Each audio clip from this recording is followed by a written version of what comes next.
The current project came after, in the back of the Together We Can of the COVID, because at that time there was community spirit came.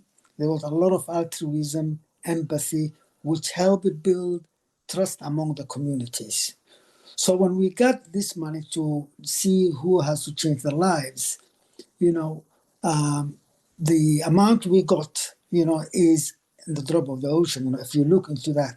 But what helped us is the network we did with the community and asked them first to decide who will get this, because they knew each other, and at the same time, what areas they want to do. And in that process, we were not part of it, just for them. The community came back to us, and they have nominated 12 beneficiaries to do with different skills. And what they did was, some fun, but at the same time also some which will have an impact on cost of living, and one of the communities decided to prepare this homemade East African, because most of our communities are from East Africa and West Africa, where, we were having events where this food was being prepared.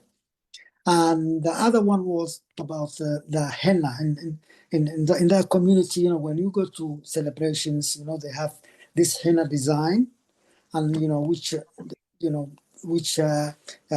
normally is used by both men and women, mostly women, but also men as well during events. And the third aspect was a sewing machine, and the results was very impactful in the sense that the guys who were doing the food, now have got attracted attention from local restaurants who gave them contracts. So that is more than 2 or 3 times. Before they were depending on many things. Now they are so independent that they don't need any anymore. Yeah, out of the 12, 6 of them now they're the same thing with the henna, with the henna, and the ones which are really struggling with, is the sewing machine, because it needed a lot of structure and so on.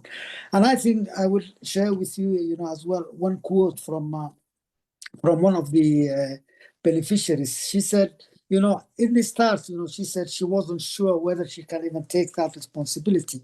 But she said, now that I've got so much demand, that she invited 3 or 4 other young girls to teach how to do this thing. And now they are being invited to do the makeup and the decoration for big weddings, traditional weddings that come.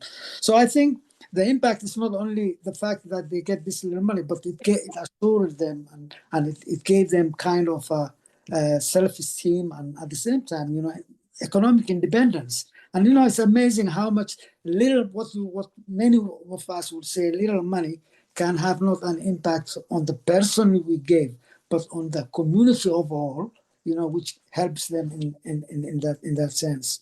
Yeah, and I think just to mention also another thing was the education for we tried to we had another project, not Haringey Giving, which helped children who are having difficulty in education. And then we realized that families were asking, before, why is it important for us, the education of our children? They outsourced it. They said the responsibility for educating children are for teachers and so on.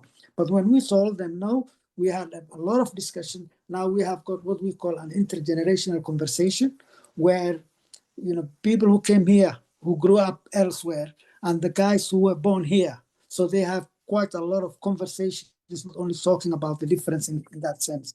So I think, complementing with another one, one for children we had, and the Haringey Giving gave us the money to alleviate, which helped parents to embed what we call to embed education as the relationship between a parent and a child, where a child will be given a space within the house to have that education. Thank you again. And I repeat again, so that message which came from those really, really heartfelt appreciation for making all those families so independent now.